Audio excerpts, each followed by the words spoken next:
En el nombre del Padre, y del Hijo, y del Espíritu Santo. Amén.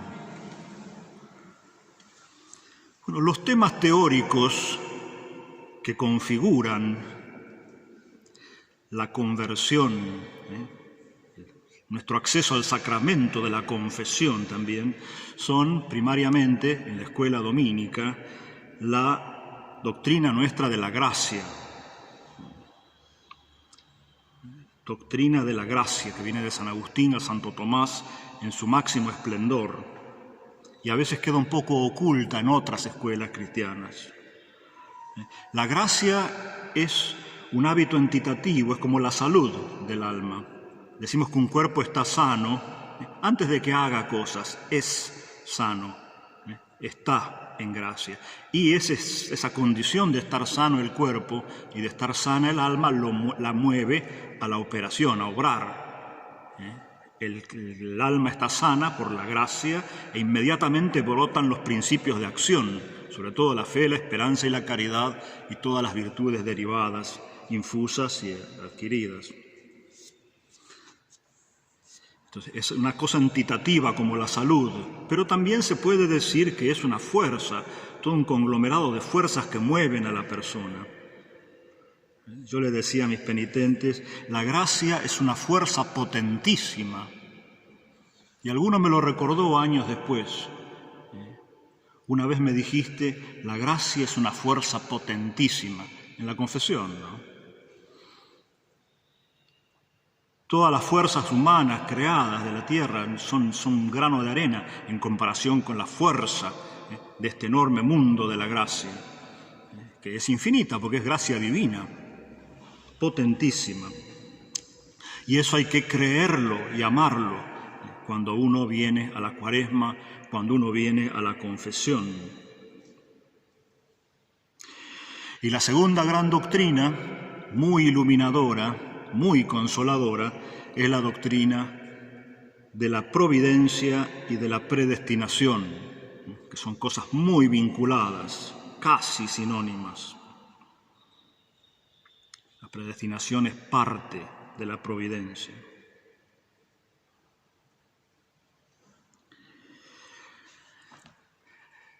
Santo Tomás trata el tema de la providencia y de la predestinación en la primera parte de la Suma Teológica.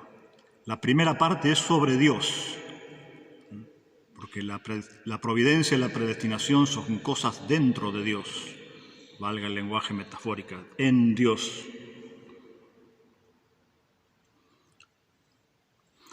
Entonces habla del Dios uno. Dios es absolutamente uno, simple, eterno, tiene inteligencia y tiene amor. Y porque Dios tiene amor infinito, Dios es amor, derrama sobre las criaturas, sobre las cosas creadas, ese amor en forma de providencia y de predestinación. De eso se trata, es una parte del tratado del amor de Dios. Su amor se ejecuta sobre nosotros en forma de providencia, que es la prudencia divina. Los gobernantes de la tierra gobiernan por su prudencia. El gobernante del cielo, el príncipe, el rey del mundo, el creador, gobierna, se le dice cuando hablamos del gobierno divino, providencia.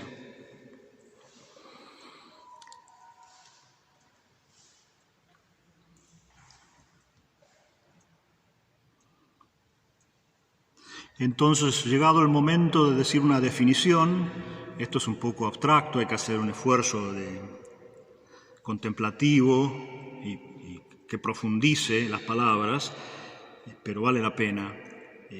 Dice así como en forma de definición: la providencia es la razón del orden de las cosas hacia el fin. La razón, en Dios, ¿no? La ratio, el logos, la perspectiva, se podría decir en moderno, la luz, sobre el orden. Orden significa una relación en la cual hay un primero y un posterior.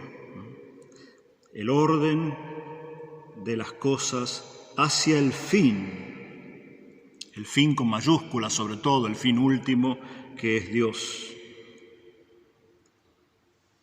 Eso es propiamente la providencia, dice. La razón de las cosas que deben ser ordenadas hacia el fin. Y es una parte principal de la prudencia.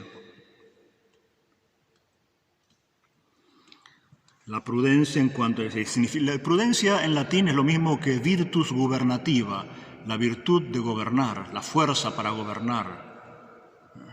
No es prudencia en el sentido moderno de cuidado, distancia, lentitud para tomar una decisión. Prudencia en latín significa gobierno, virtus, fuerza de gobierno, virtus gubernativa. Y esta concierne al futuro en forma de providencia. Tiene otras dos partes sobre el pasado y el presente que configuran el perfecto gobierno divino. La memoria de las cosas pasadas, memoria praeteritorum, en el buen gobernante, a imagen de Dios, tiene conocimiento de las cosas que pasaron, tiene también inteligencia de las cosas presentes, inteligencia presentium. Y por último tiene esta providencia para las cosas futuras. Y esta es, las otras dos primeras, pasado y presente, se ordenan a esta futura. Tiene razón de fin respecto de las anteriores. Fíjense qué maravilla el gobierno divino y el gobierno cristiano a imagen de Dios. Conocimiento real de lo que pasó, memoria praeteritorum. Inteligencia del presente, proveer para el futuro. Y cómo en el mundo en que vivimos se da en general la antítesis, todo lo contrario de eso. Se falsifica la memoria de las cosas que pasaron para que la gente no conozca lo que pasó, o conozca al revés, la versión del enemigo, no la versión de Dios y de Cristo. Que no comprenda el presente y por lo tanto provean mal para el futuro. Ese es el mundo en que estamos viviendo. Todo lo contrario del gobierno divino y del gobierno humano a imagen del divino, que es lo que corresponde hacer.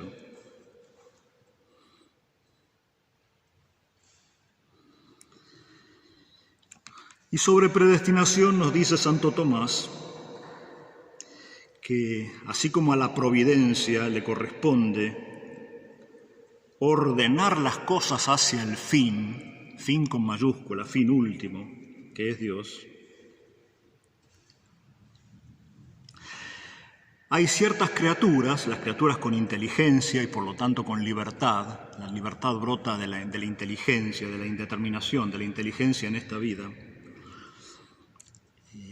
A estas las ordena de un modo especial, especialmente hacia un fin al cual no pueden llegar.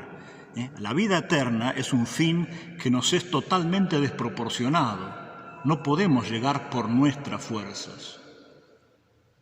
Y esto pertenece a la espiritualidad de la Cuaresma y de la confesión. A la conversión, a la vida santa, a la vida de intimidad con Jesús, a la victoria sobre el pecado, no podemos llegar. Hay que confesar nuestra absoluta impotencia y clamar, deseando un matrimonio espiritual con Dios: yo soy pura impotencia y tú eres la omnipotencia. Esto lo dije en lecturas anteriores sobre la confesión. Se encuentran la impotencia y la omnipotencia. Y aquí Santo Tomás señala eso en la cuestión sobre la predestinación. Al fin al cual las criaturas no pueden llegar, no pueden.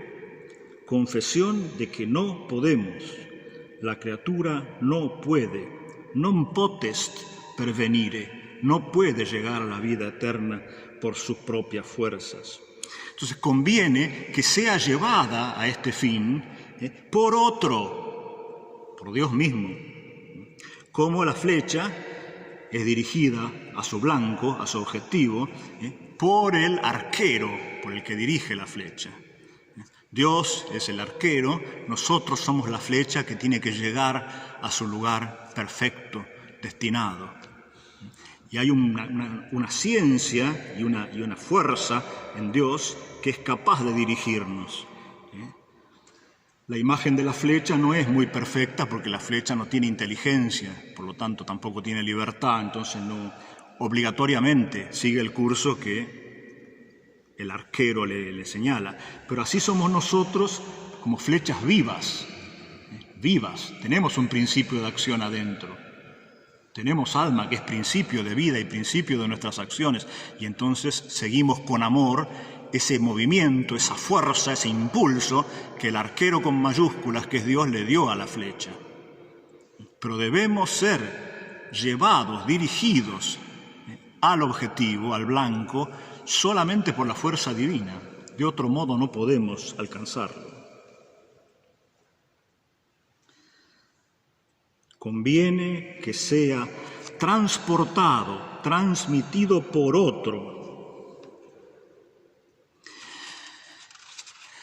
En Dios existe entonces una razón, un logos, una sabiduría, una ciencia, una visión de esta transmisión de la criatura inteligente hacia Dios, de este viaje espiritual, de este camino espiritual hacia Dios. Y esa cosa que hay en Dios, por la cual conoce cómo mover, cómo llevar a su destino, a su blanco, a la criatura inteligente, esa se llama predestinación. Es, da otra definición, la razón de algo que debe ser hecho, una cosa que las criaturas deben hacer para llegar a ese fin, en la mente de Dios, en la mente del actor, le dice aquí a Dios. La preexistencia de la cosa que debe ser hecha, de las acciones que debemos hacer en Él, las acciones que Él hace en nosotros, para hablar más propiamente.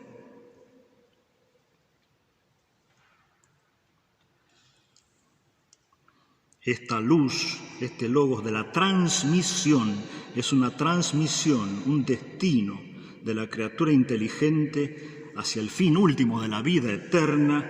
Eso se llama predestinación, predestinatio nominatur. Porque destinar es lo mismo que enviar, dice Santo Tomás. Destinare est mittere, destinar es lo mismo que enviar. Él predestina, envía al cielo. Eso es la predestinación. Envía es una palabra que usamos mucho en la tierra también, en la forma latina de misión, mittere, missio, este envío. Se envía a los predicadores a que anuncien el Evangelio.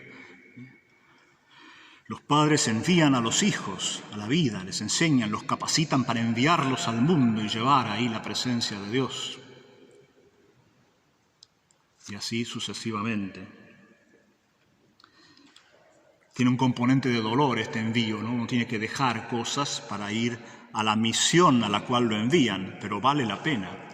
Vale la pena porque la felicidad que da llegar al término, a esta unión de la vida eterna, o a las misiones también, que son profecía, anticipo de esta unión final, como la de la vida religiosa y la del matrimonio, a la cual me acabo de hacer referencia, traen muchísimo gozo a la criatura.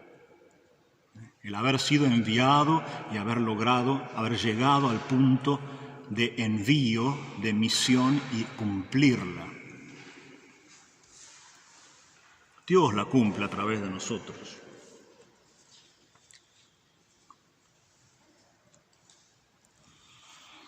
Entonces las palabras providencia y predestinación se aplican sobre todo a esta ratio, a esta luz, a este logos que hay en Dios. La ejecución de eso en nosotros más bien se le llama gobierno divino, aunque en el lenguaje impropio o cotidiano usamos indefinidamente las tres palabras para significar lo mismo. La ejecución de la predestinación es el gobierno divino y también se llama, dice Santo Tomás, vocatio, vocación, y magnificatio, engrandecimiento o glorificación. Glorificación es muy apta para la vida, la gloria, la vida eterna.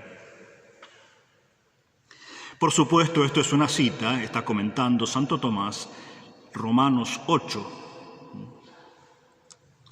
A aquellos que predestinó, a esos los llamó. A los que llamó, los justificó. Y a los que justificó, a ellos los glorificó. Romanos 8, 30. El primero predestina una cosa en Dios, en la ciencia de Dios y en el amor de Dios. Predestina y después llama, segundo momento, el llamado. A unos a una misión, a otros a la otra.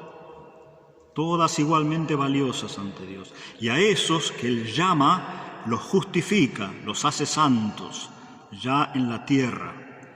En el corazón está Cristo, está la unión con Él, está la santidad. El pecado está al margen, va quedando al margen de nuestra vida. En esta tierra siempre va a haber un componente de pecado, pero no en el corazón, no en el centro de nuestra alma, impropiamente hablando, metafóricamente, en los costados, en la periferia, en la vida eterna con la cancelación total del pecado. Entonces eso es la vocación y la glorificación, en forma de anticipo, pobre y humilde en esta tierra y en sentido cumplido y pleno en la vida eterna. Engrandecimiento, magnificatio, o clarificatio, glorificatio. Glorificación, las dos significan lo mismo, glorificación. Engrandecimiento, observen, magnificatio, es la primera palabra del cántico de la Virgen. Como Dios la había predestinado, la llamó. Y como la llamó, la hizo santa, la justificó. Y después de justificarla, la engrandeció. Engrandece mi alma al Señor. El efecto del hacer grande en la criatura hace que prorrumpa en un cántico de ella hace grande, entre comillas, a Dios, en forma de agradecimiento, en forma de alabanza.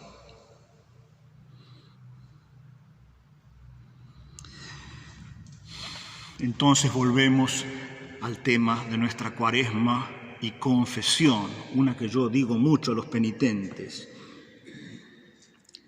Si es Dios el que predestina, llama, justifica y glorifica, es un error pensar que nosotros podemos vencer el pecado por nuestras propias fuerzas, que es la actitud más común de los que accedemos a la confesión.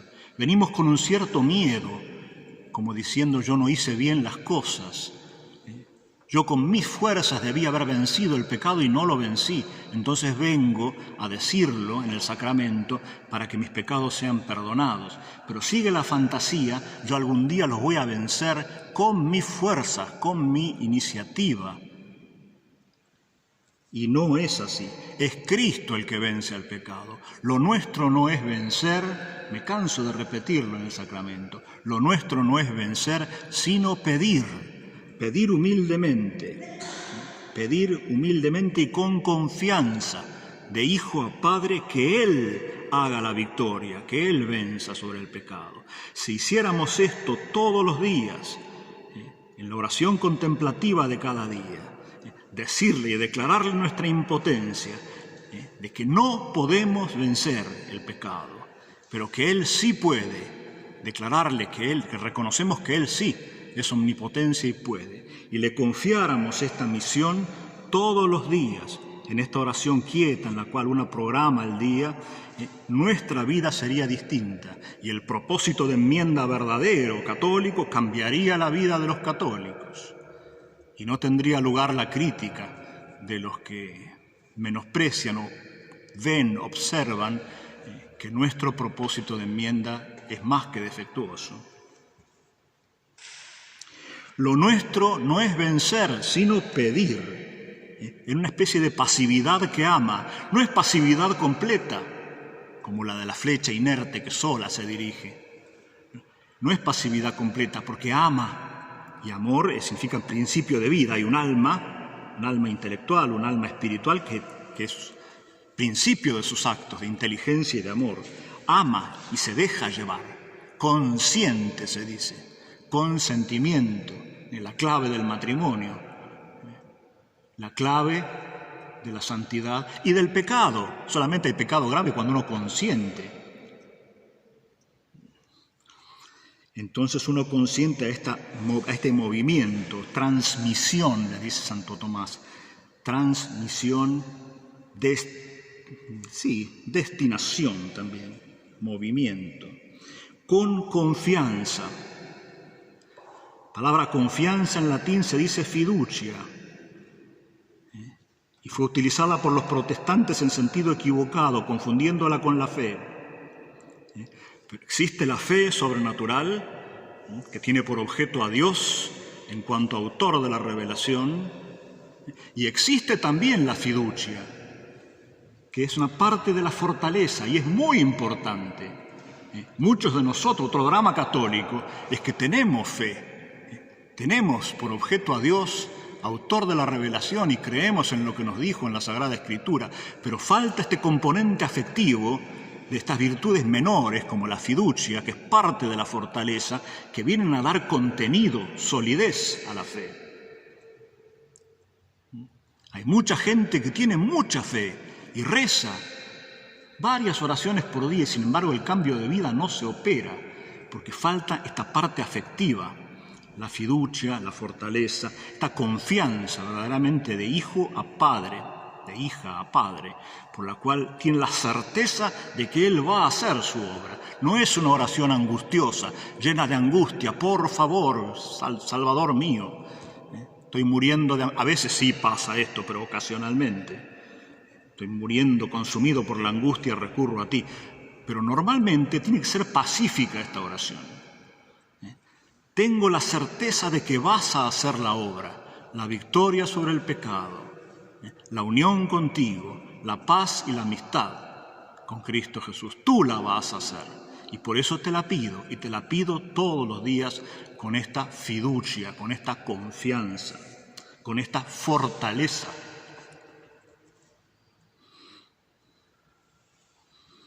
Y este amor es un amor, verdaderamente el arrepentimiento es una forma del amor.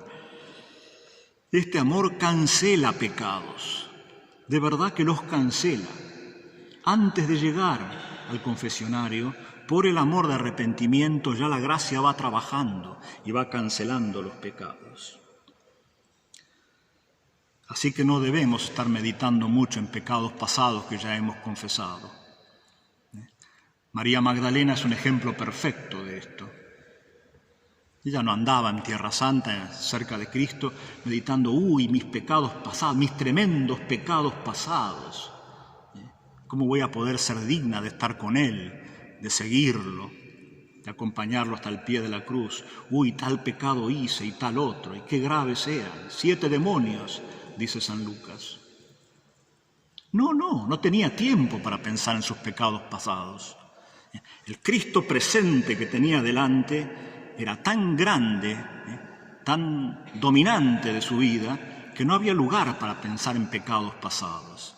Esto es muy bueno para vencer el escrúpulo y la memoria esa recurrente y deprimente de los pecados que cometimos todos nosotros en el pasado. No, tomar por ejemplo a María Magdalena. Cristo presente, el pasado ya no interesa. Cristo presente de un modo tan intenso que le da a ella una especie de derecho sobre Cristo, sobre el cuerpo de Cristo. Le dice a quien pensaba era el jardinero, dime dónde lo has puesto para que yo lo busque, al cuerpo. Es como que ella tenía derecho, tanto lo amaba. Así debemos también rezar nosotros y pedir la intimidad con Él, no cavilando sobre pecados pasados, sino solamente pensando en la intimidad y en la unión. Y entonces ese al que hablamos pensando que era el jardinero, hortelano, se nos va a revelar diciendo nuestro nombre, como le dijo a ella, María. Se produce la alegría más grande que pueda producirse en la tierra, germen de la alegría eterna en el cielo.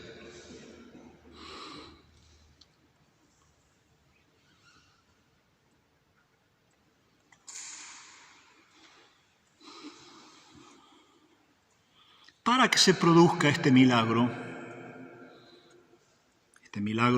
de la conversión, de la confesión bien hecha, del cambio de vida por un propósito de enmienda serio y activo y permanente, hace falta que algunas cosas salgan de nosotros. Hay cosas que deben salir para que Cristo pueda entrar. Es una ley que observamos en el mundo físico. Si la casa está llena de basura o de cosas viejas, inútiles y rotas, destruidas, difícilmente puede entrar ahí el orden, las personas, la nueva decoración.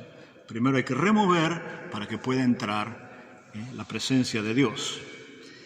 Y estas cosas que deben ser removidas son varias, se las puede llamar de diversas maneras. Ahora está de moda decir esto que debe salir para que Cristo es el ego, se dice, influidos un poco por la palabra ego en inglés, no en latín, en inglés, que en inglés significa la persona muy creída de sí misma, tiene mucho ego, tiene una especie de arrogancia, se dice en inglés también. Eso debe salir para que entre Cristo, el modo de Cristo. En el lenguaje más tradicional, este ego, este egoísmo, son los pecados capitales, 7 u 8 según los maestros de la patrística.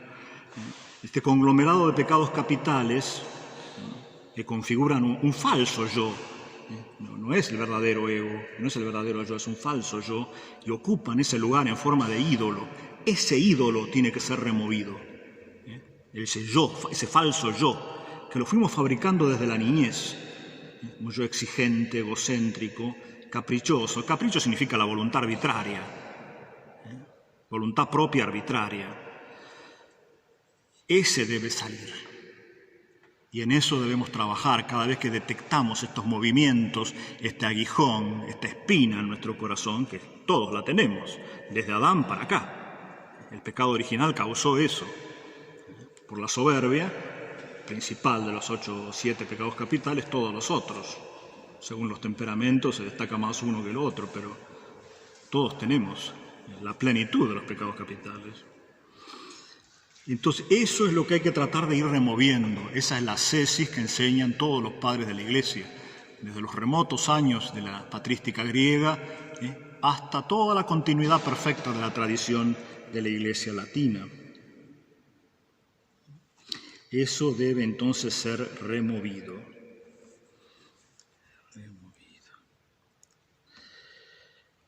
Y nosotros no podemos removerlo. En el fondo, también acá tenemos que pedirle a Él que Él remueva, que Él aleje de nosotros la soberbia, el egoísmo, este ego, este falso Dios, este ídolo que nosotros hemos fabricado y que nos está impidiendo la unión con Dios. Pedirle a Él que Él lo remueva porque nosotros no podemos. Una vez más, impotencia de la criatura y recurso amante, por pedido, por oración, por esta fiducia, esta confianza llena de fortaleza, que permite que la fuerza divina entre en nosotros y haga la obra.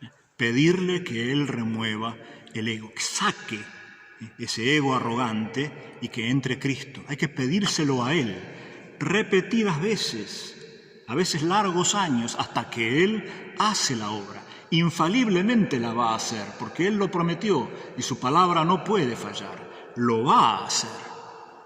No es que puede ser que lo haga, no, lo va a hacer. Pero hay que perseverar cotidianamente en el pedido, en este pedido amante y confiado de que Él haga la obra. Sustituir, sacar esas cosas que impiden la entrada de lo divino y luego entonces la entrada misma del esposo del alma, de Cristo Jesús, y con Él de todos los tesoros de la vida espiritual, de la tierra y del cielo. Sí, deben salir, arrojar, dejar ir. Dejar ir es el verbo técnico en los idiomas antiguos, como griego y latín, por perdonar. Dejar ir las deudas, dejar ir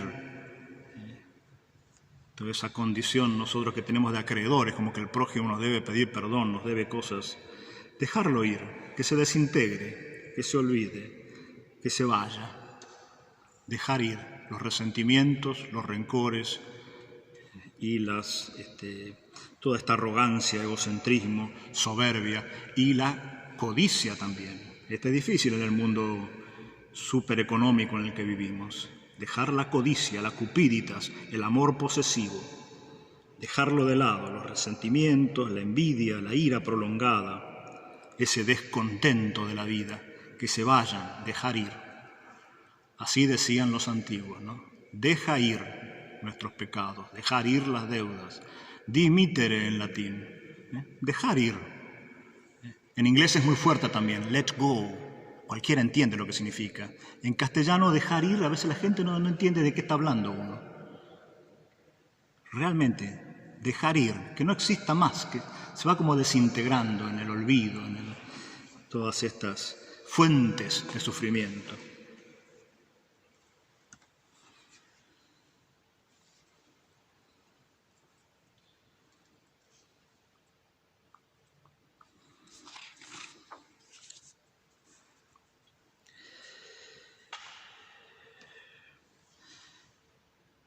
Dejar ir cosas, dejar que se vayan, dejar que se alejen, que entren en el ámbito del olvido, porque nos destruyen a nosotros, ¿no? Dejar ir para recibir a Cristo se ejecuta a través de cosas muy profundas.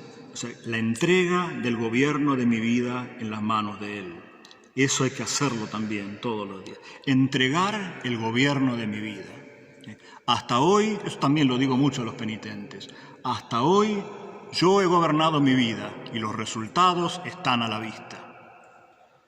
Un desastre y una profunda infelicidad. A partir de ahora tú gobiernas mi vida y los resultados van a ser también visibles. Desde el momento en que uno dice, yo te entrego a ti el gobierno de mi vida, las riendas, se dice a veces en forma metafórica, las riendas de la conducción de mi vida cotidiana. Desde el momento en que uno lo pronuncia ya viene paz, ya se siente el alivio. Y si se dice todos los días, el alivio se va a transformar en alegría, en gozo permanente. Y esta vida, incluso en la tierra, va a ser muy feliz. Entrega del gobierno de nuestra vida en las manos de Él. Este es el verdadero sentido de Cristo Rey. Él gobierna, no yo, no nosotros. Y no solamente sobre nosotros, porque no somos individuos aislados. Entrega de las riendas de la conducción también sobre el prójimo, que es abundante en nosotros. Tenemos tendencia a querer cambiar todo lo que vemos. El prójimo todo lo hace mal y uno quiere cambiarlo. Tiene como un deseo de gobierno, de riendas sobre el prójimo, que lo enferma a uno. El otro muchas veces ni se entera. Y si se entera, peor, se empaca más en su pecado o en su distorsión.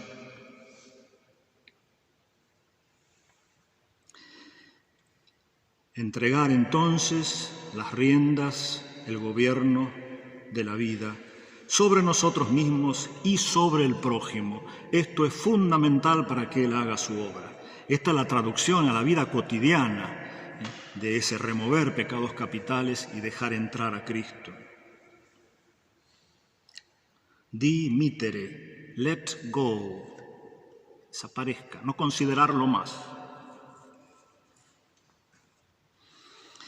Y esto es clave para sentirse libre, para tener libertad uno, nosotros mismos, y tenga libertad el prójimo, que muchas veces es esclavizado por nosotros, por esta mirada que censura, que critica, aunque sea sin palabras, censura, invade y lastima al prójimo. Se va enfermando uno y se va enfermando el prójimo. Las enfermedades emocionales que se llaman, que en el mundo de hoy están más difundidas que nunca.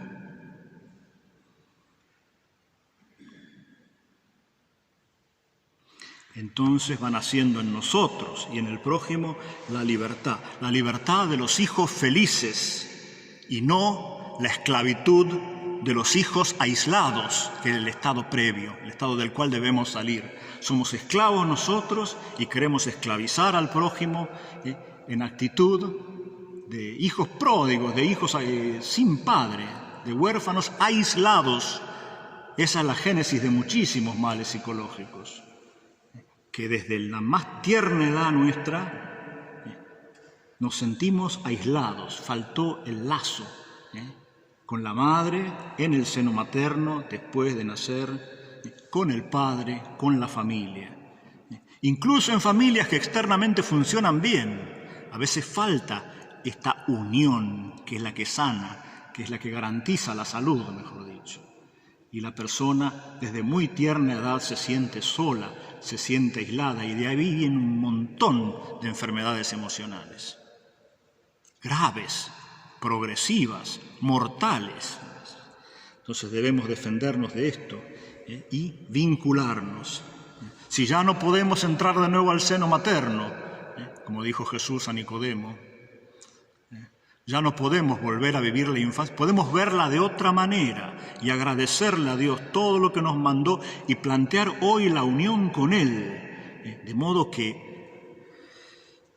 llene de presencia en lo que tenía ausencia, carencia, esta tremenda carencia y vacío que teníamos antes, desde la niñez. Eso se cura solamente con la oración y con la oración contemplativa, donde la presencia de Dios y el poder de Dios entran en nosotros y hacen posible el cambio. Él lo hace posible, no nosotros. Nosotros en cuanto amamos, lo dejamos entrar por amor.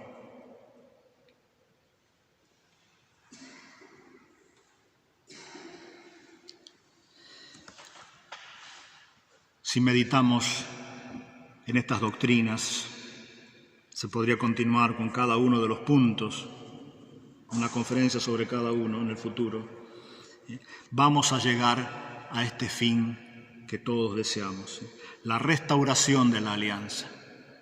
Eso es lo que intentamos en Cuaresma, eso es lo que intentamos en la confesión. Restauración, una palabra muy bella en griego. Todo vuelve a ser como Dios quiso al inicio y mejor, infinitamente mejor de lo que tenía planeado para nuestros primeros padres, Adán y Eva. Esta restauración es la unión. Se trata de restaurar una amistad, una unión, la unión con Él. La unión con Él y de la cual se deriva la unión dentro de nosotros, la unión con nuestro cuerpo incluso. Estamos divorciados de nuestro propio cuerpo, por ideas falsas de la filosofía cartesiana y en adelante. Debemos estar unidos, se va a producir esta sanación que consiste en unificarse con nuestro propio cuerpo, con nuestros sentimientos, incluso algunos que no son tan agradables, pero hay que sentirlos para ser profundamente humano. Hay gente que cree que para ser feliz hay que cancelar los sentimientos. Yo suprimo todos los sentimientos, no sufro. Sí, pero tampoco es casi humano. Y es muy frecuente. Es prácticamente una técnica difundida en el mundo que nos rodea. Cancelar los sentimientos, cancelar los vínculos entre las personas. No solo la unión con nuestro cuerpo se va a dar, también la unión con nuestra alma espiritual, con lo más profundo del alma, con lo que Dios quiso, lo que tiene en las ideas divinas antes de la creación del mundo pensado para cada uno de nosotros. Eso va a tener lugar también. Y la restauración de la unión con el prójimo también se va a dar, todo por añadidura, como dice el Evangelio. Que Él nos conceda la gracia en este Domingo Santo, en vísperas de la Semana Mayor. Gloria al Padre, y al Hijo, y al Espíritu Santo, como era en el principio, ahora y siempre, por los siglos de los siglos.